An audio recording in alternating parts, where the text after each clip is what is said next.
welcome to this very special edition of the KAJ Masterclass Live, the show which ensures that you profit from your time spent here with experts, either through their industry insights, information, or simply learning from them.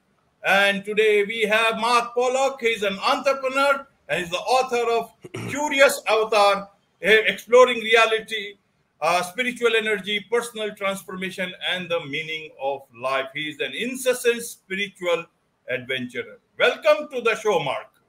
Thank you, Ajay. It's a pleasure to be here. It's an honor. I really enjoy what you're doing. Listening to your podcasts it's always inspirational, practical information that I can use in my everyday life, and I appreciate you.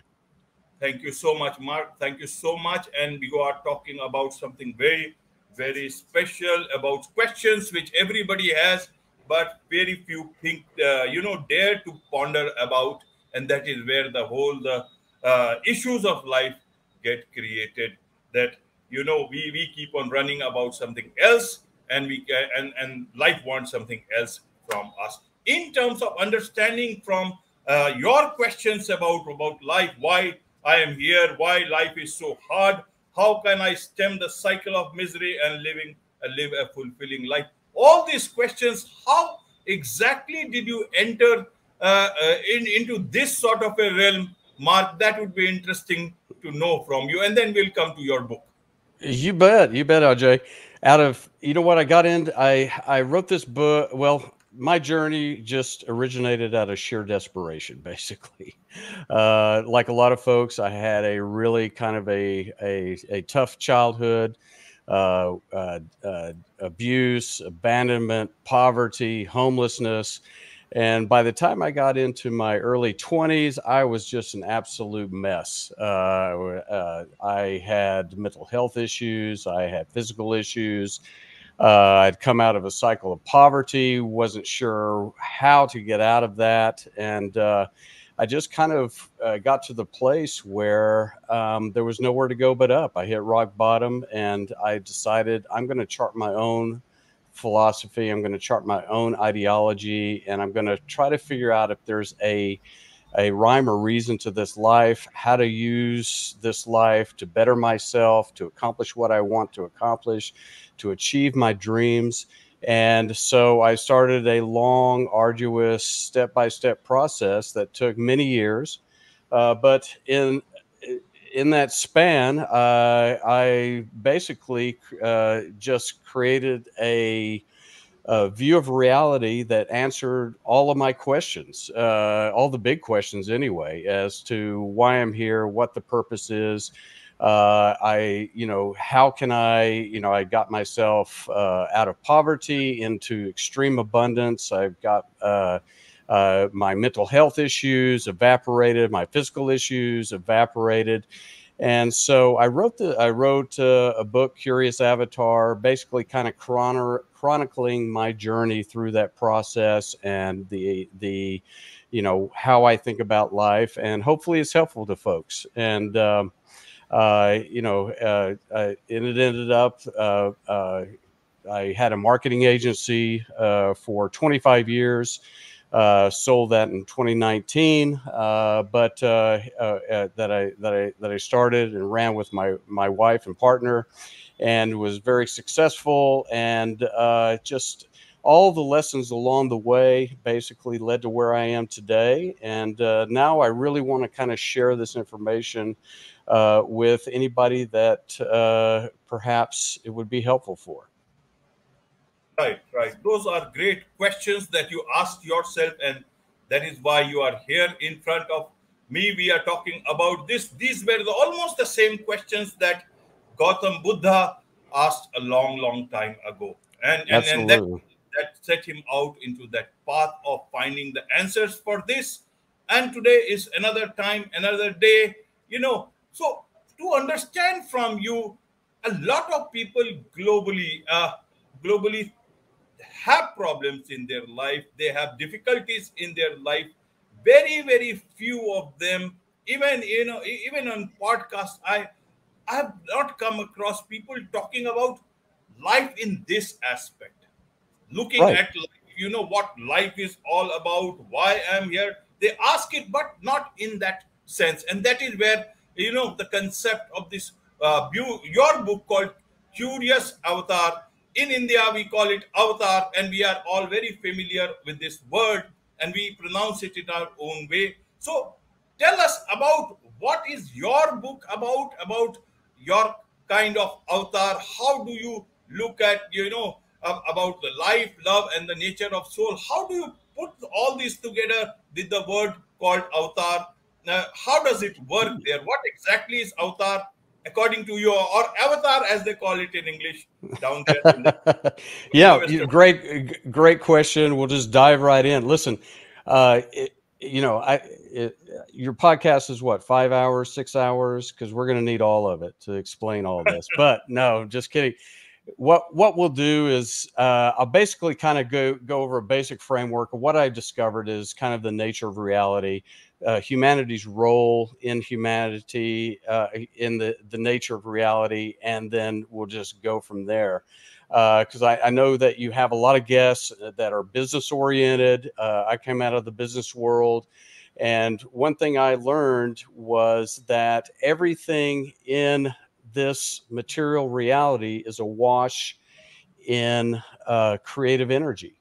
And we are energetic beings. We come, and the name for the book, Curious Avatar, the way I envision this is that we have basically two minds. We've got our spiritual mind that lives in the realm of energy at this very moment.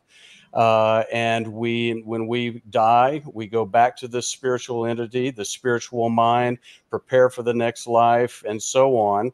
And then we also have this physical gray matter mind, this brain that's kind of a legacy of millions and millions of years of evolution.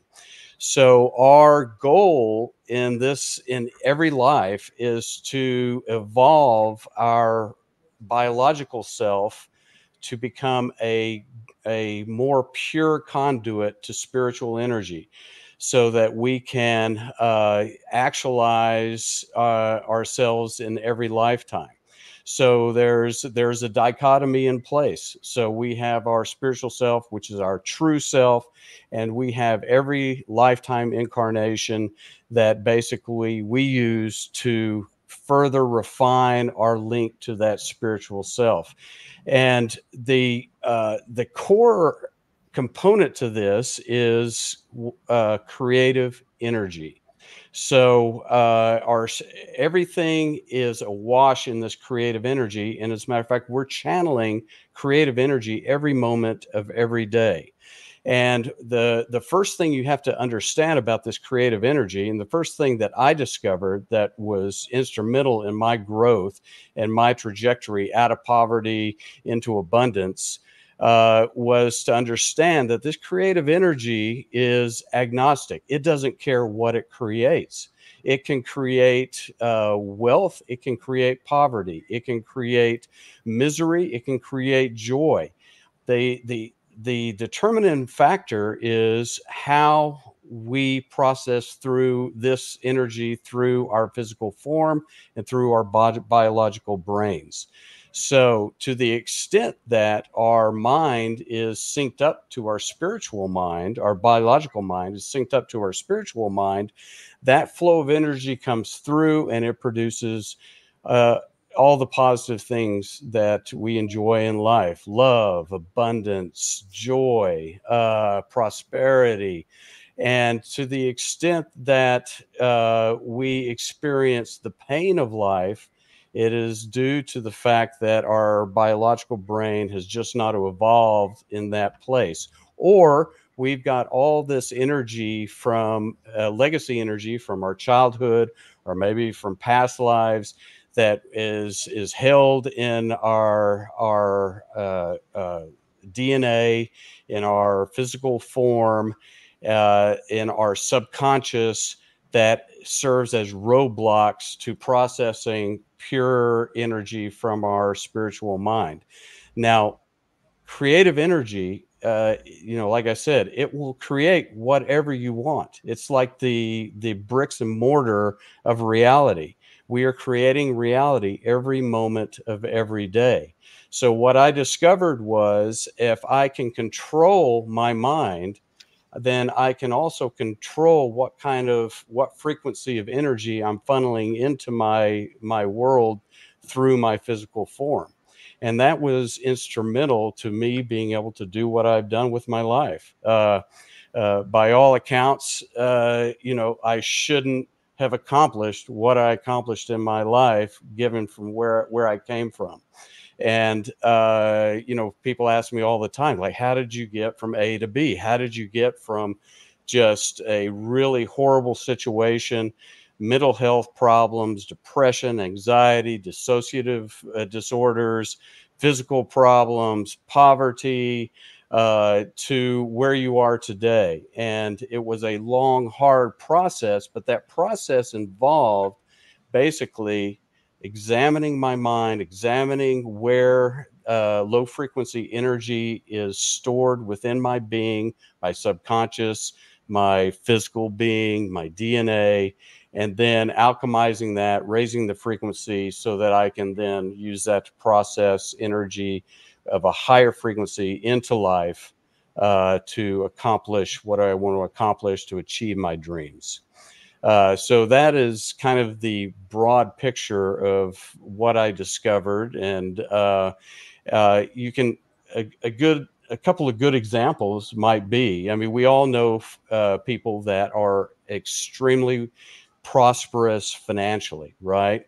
It seems like everything they touch turns to gold. And when I was young, I would see people outside of my tribe, outside of my circle, that they achieve prosperity, but everybody in my social circle basically just, it didn't matter how hard they worked, they could never be prosperous financially. So I would just ask why is this happening to them, but it's not happening to me, it's not happening to anybody I know. But what I discovered was that the folks that are prospering financially, their mind accepts the notion that they can prosper financially. And they have the intention and the focus and the clarity that they can accomplish their objectives. Same token, we all know folks that are very financially successful, but maybe their personal life is a complete wreck. I mean, that happens all the time. So that's an example of where they know how to focus creative energy to accomplish financial objectives, but they have so many blocks to energy, high frequency energy in their personal life that they can't do the same thing there.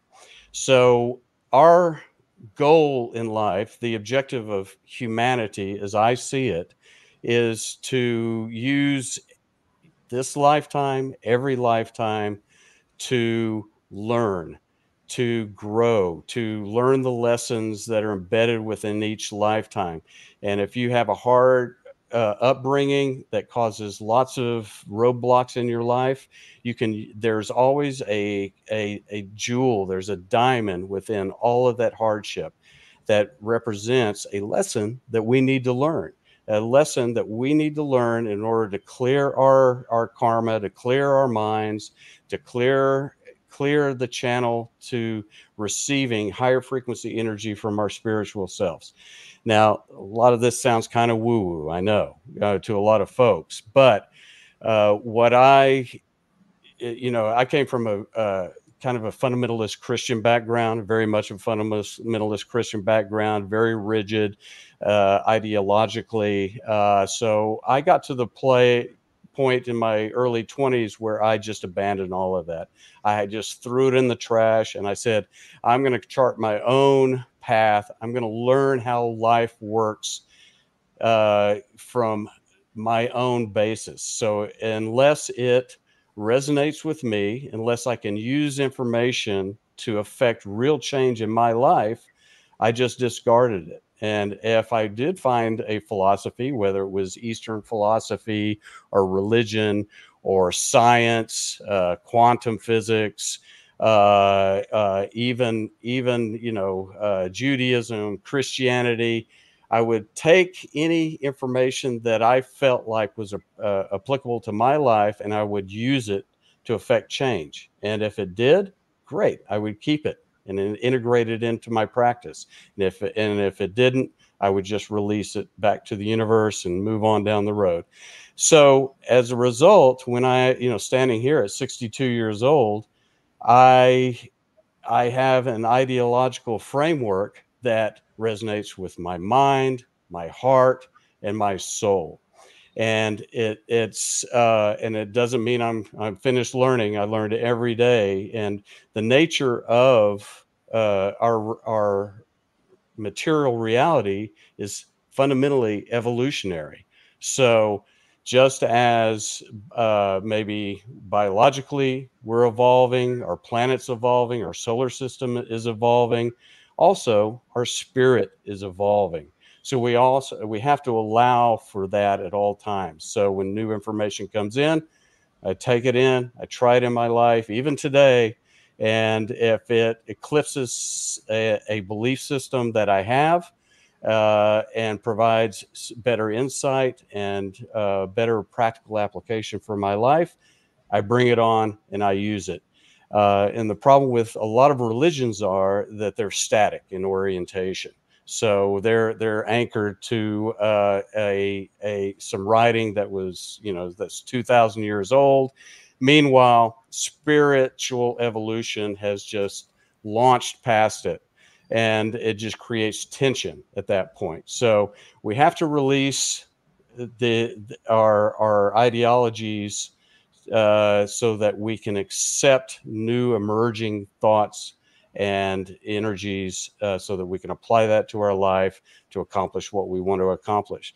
Because every lifetime we're here to evolve our spirits, evolve our minds, evolve our souls so that we can be a more pure vehicle for spiritual energy.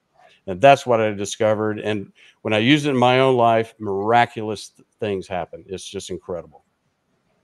Absolutely, absolutely. You called it magic. We will come to all of this, Mark. But to help understand, you talked about religion. See, science, universe, God. It all belongs to everyone. It is just our individual self who wants to look at things in the form of in the whatever prism we want to see it in. It's all our own devised methods. So that's everybody's way of looking at that. Nothing wrong with that. Nothing absolute with that. That's the way of the universe is changing. But in terms of you talk about creative energy. Let's bring science into it.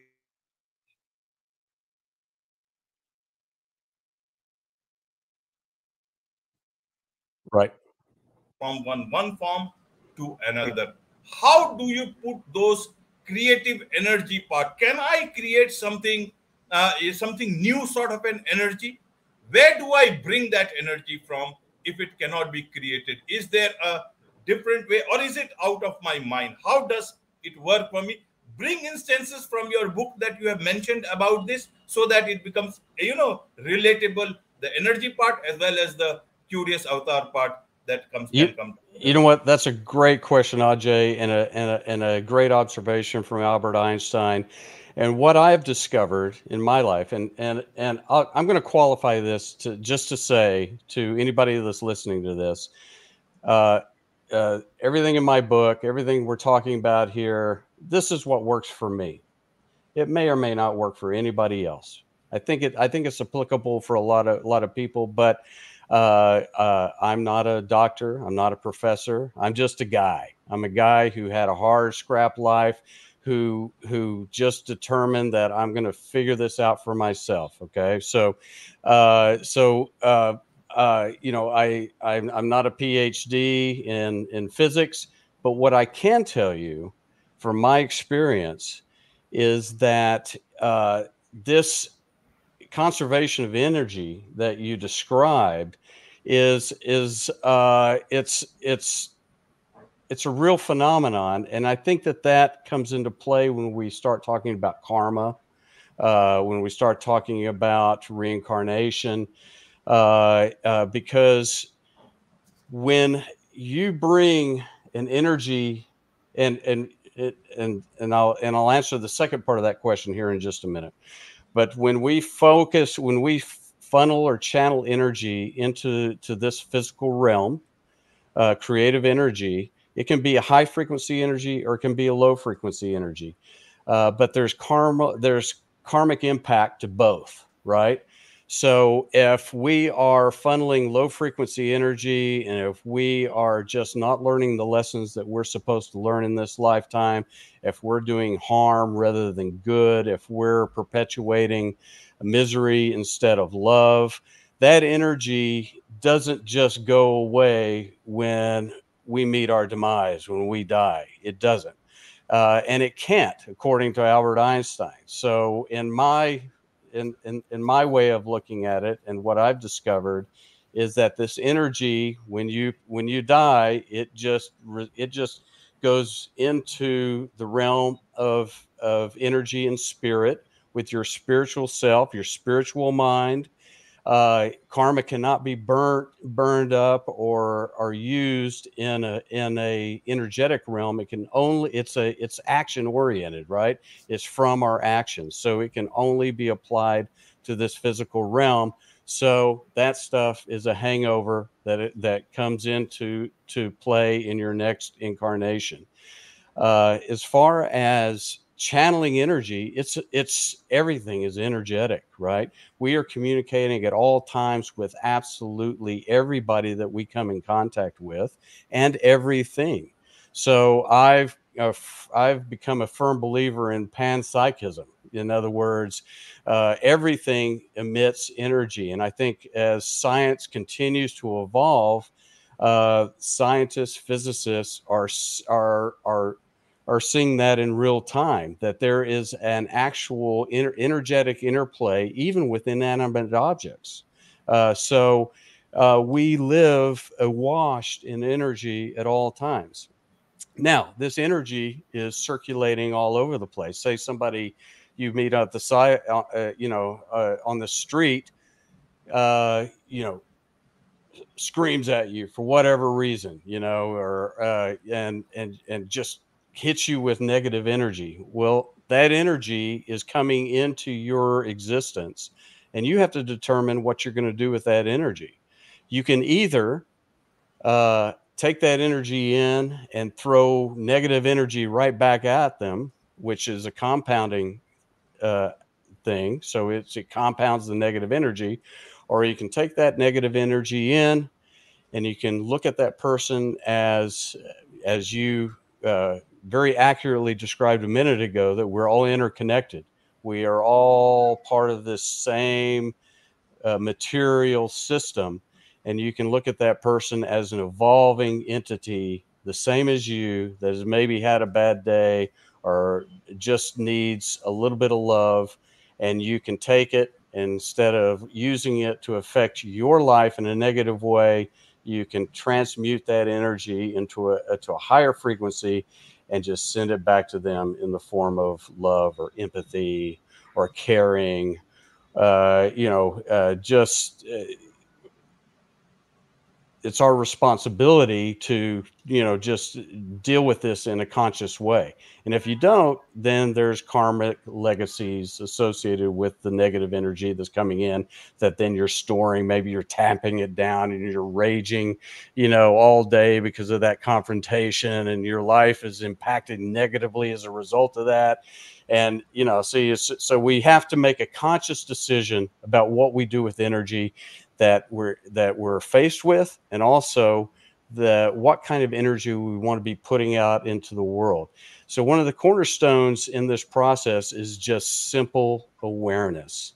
And we both know, the masters have preached that from the beginning, of being aware of your mind, being aware of the machinations of your mind, because the great masters understood that the mind is a animal entity. It's an isolated, insular thing. It only knows it can only draw from the past.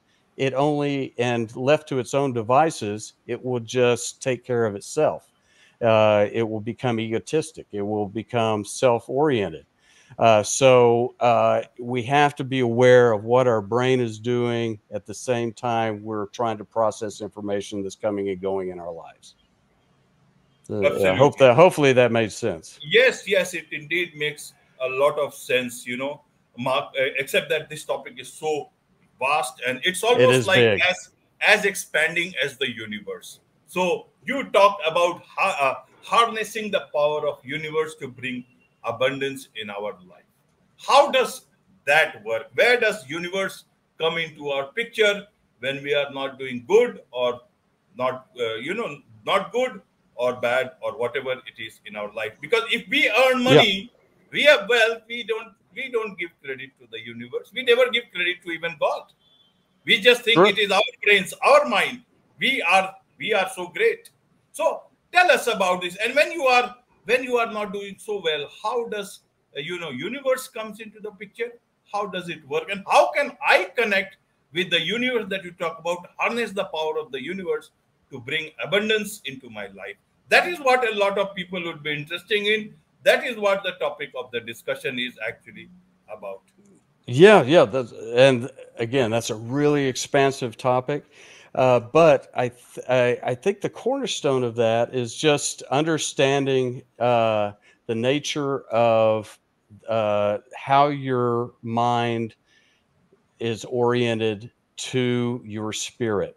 You are not your mind. You're not the roles you play. You're not your job. You're not your, you're not all these things that your mind tells you you are. You are actually God. You are actually spirit. You live right now in this very moment in an energetic realm. You, Ajay, are an avatar. You are here, you are a projection from your spiritual self here in this lifetime to learn, to grow, to evolve. Now, I've come up with kind of a radical concept, but I believe it is true that humanity is slowly evolving to become a pure link back to spirit. So picture you're made of energy, pure energy, right? So if you're a meditator and you connect to your spiritual self, you will recognize that anytime you do that, you feel joy, you feel bliss, you feel positive emotions, you feel love, right? These things are inherent to our spiritual self. This is the realm of energy from which we derive ourselves, right? So when we are thinking about what we're doing on a daily basis, if we're not connected to that spirit, if we then we are not evolving. So our humanity, in my view, is slowly, generation after generation, life cycle after life cycle, evolving to the point where our energetic self and our physical self, there are no barriers. So if you are pure energy, you live in this world of bliss and love and positive thoughts, but you really are not in the material realm. You can't feel the sun on your face. You can't feel the touch of a loved one. You can't experience all these sensorial aspects of our material realm that we usually take for granted here. I mean, this is an amazing, the universe is amazing. The material universe is amazing. So what my ideology is that humankind is kind of the tip of the spear in the evolutionary process of slowly evolving to where spirit can directly access matter and the sensorial benefits of matter and the pleasures of matter, so that and Eventually, one day, I mean, we're a long way from there right now, granted, but maybe one day we will get to the point where that there, we are all evolved to the point, we've evolved our minds and our biology so that we're that pure channel back to source energy. And that would indeed be the definition of heaven on earth. And so I think that that's the overall objective for humanity. And for us as individuals living our hard scrap life in this world, if we can keep that in the back of our mind, that we are, and everybody we encounter is evolving in the same way, then it makes it much more pleasant to interact with people, because we can be more empathetic, we can be more caring, because we are all connected. We're connected to this process that's trying to evolve. So our job is not only to evolve ourselves, but to also help everybody around us evolve. And that is kind of one of the cornerstones to my belief system. Absolutely, absolutely, Mark. One more question that comes to my mind is that after all your difficulties in life, that that set you on this journey to even to writing this book, which is, I'm sure, a great book. The way it all sounds, that what in your understanding or you have understood of life, with within all the problems and the abundance that you have achieved for yourself, is that what does God want from us after having created all these things, the universe? And as far as I know, till today, we are just we are the one living beings in this lonely planet of ours, only one planet. What does He want from us if He Yeah, has made us well, so special? number one, we are a piece of God. We are an avatar of spirit of God. Uh, I don't listen. Who knows, Ajay? But maybe this is a giant simulation. Maybe this is. I mean, I don't know. Maybe maybe the multi-universe model is accurate, and but what I know in my own life is, when I take this ideology that energy is available to me, and really the only restriction that I have is how my brain is processing this energy. That's the only barrier to what I can create in this material realm. And I test that hypothesis in my own life every time. I'm able to alchemize what I want, what my dream is, what my if I'm aligned with my spiritual self, it always works out. Now, if I'm not aligned with my spiritual self, or if I've got some legacy karmic low energy karma that is just stored somewhere in my subconscious, that's causing me problems, then I've just got to go through that process of rooting that out.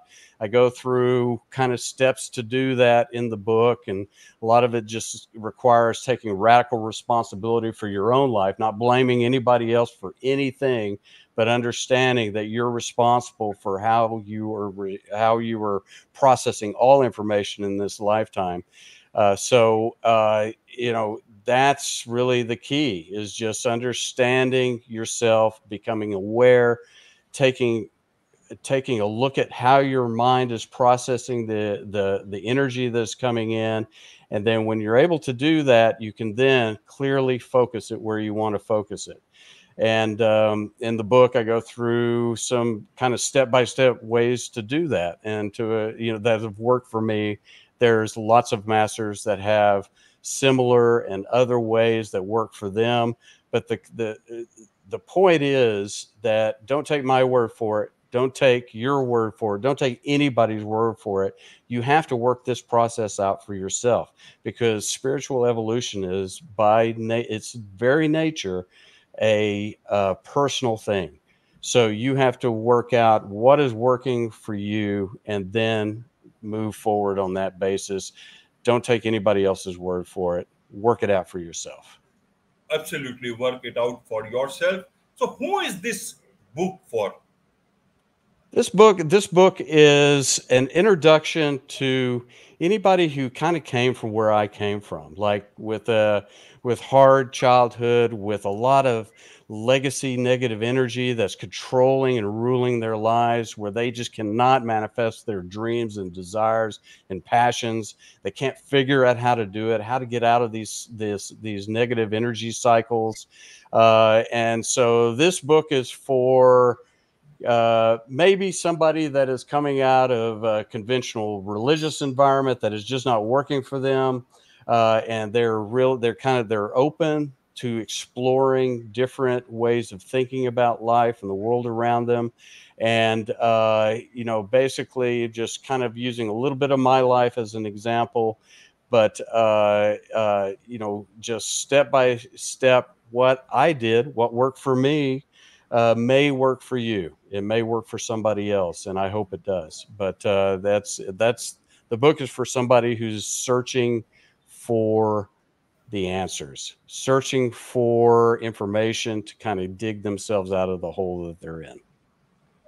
Absolutely, absolutely. So, how do there is so much to know, learn about all these things to know more about. So, how can people get your book, and how can they connect with you so that they can, know more from you, learn more about you? This is very, very generous, Jay. You can go to my website, marcmaxpollock.com, and that's Mark with a C. Go to Amazon, anywhere you buy your books. Curious Avatar by Marc Max Pollock. I'm on social media, but a good starting point is go to my website, get information on me, social media contacts, as well as a synopsis of the book. If you want to download the first few chapters, take a look at it, see if it resonates with you, then great. Otherwise, you can just jump on Amazon or BookBulb or anywhere else that you get your books, and it's there. Right.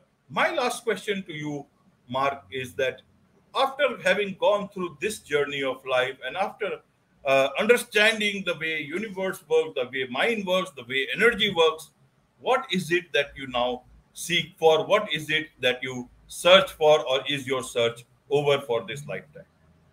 Oh, my search is hopefully far from over. I guess we'll see. But you know what? It's just to continue to evolve, Ajay. I think our lives are here to challenge ourselves, to do scary things, to do things we're not uncomfortable with, and to learn and grow, to ferret out all of the legacy karma that needs to be burnt. Listen, I'd rather burn it in this lifetime than carry it on to the next, right? I tease that,